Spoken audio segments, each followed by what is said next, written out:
Good morning. நான் உங்கள் maths teacher பேசுகிறேன். All of you welcome to our maths ma'am TNPSC class. இன்றைக்கி பார்க்க போகிறது ஃபேக்ட்ரைஸில் ஒரு சின்ன கணக்கு. AB squared minus BC squared minus AB plus C squared. கணக்கு இது பேர் மொதல் ரெண்டு டேர்ம். ஏ பி ஸ்கொயர்னா B 2 time B into B minus B into C squared C into C minus AB plus C squared. இப்போ மொதல் ரெண்டு டேர்மில் இருந்து காமனாக என்ன இருக்குதுன்னு பாருங்கள். பி மட்டும்தான் இருக்குது. அப்போ பியை காமனாக எடுத்துட்டா இங்கே மீதி பாருங்கதா, இங்கே பியை காமனாக எடுத்தால் ஏபி இருக்கும், இங்கே பியை காமனாக எடுத்தால் C square minus C square இருக்கும். அதே மாதிரி அடுத்த ரெண்டு டேர்மில் எதுவுமே காமனாக இல்லை. அப்போ பாருங்கள் மைனஸை வெளியில் எடுத்துடலாம். அப்போ இது ப்ளஸ் ஆயிரும். இந்த ப்ளஸில் ரெண்டு மைனஸ் இருக்கா, அப்போ ஒரு மைனஸை வெளியில் எடுத்தால் இன்னொரு மைனஸ் இருக்கும். அதாவது மைனஸை வெளியில் எடுத்தால் குறி மாறும். இது ப்ளஸ் ஆகும், ப்ளஸ் மைனஸ் ஆகும். மைனஸ் நல்லா ஞாபகம் ஒன்றுமே இல்லை. மைனஸை வெளியில் எடுக்கும்போது மைனஸாக இருக்கிற டேர்ம் ப்ளஸ் ஆகும், ப்ளஸ்ஸாக இருக்கிற டேர்ம் மைனஸ் ஆகும். வேணால் உள்ளே பெருக்கிப்பார். இதை பெருக்கும்போது minus AB minus into minus plus C square. புரிஞ்சுதா? மைனஸை வெளியில் எடுக்கும்போது குறி மாறும்.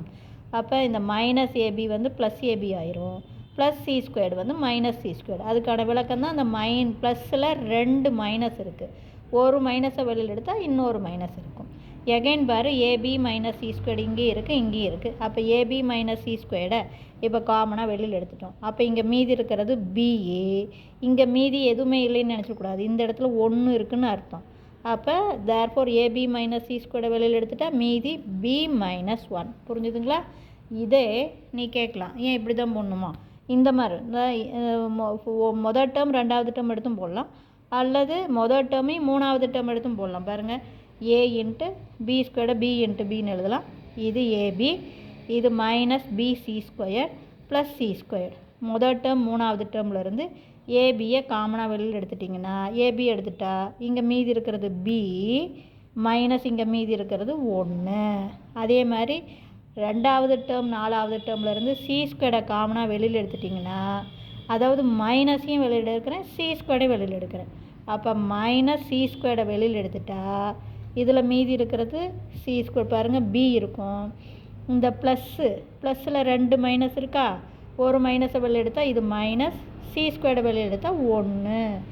மறந்துடக்கூடாது, மைனஸை வெளியில் எடுக்கும்போது குறி மாறும். இது ப்ளஸ் ஆகும், இது மைனஸ் ஆகும். அப்போ எகைன் பி மைனஸ் 1 வெளியில் எடுத்துப்பார். பி மைனஸ் 1 வெளியில் எடுத்துட்டா மீதி இருக்கிறது பாரு, இங்கே ஏபி இருக்குது, இங்கே மைனஸ் சி ஸ்கொயர். அதே ஆன்சர் வந்திருக்கு பாரு. புரிஞ்சுதுங்களா? எப்படி வேணாலும் போடலாம். Wish you all the best. Thank you.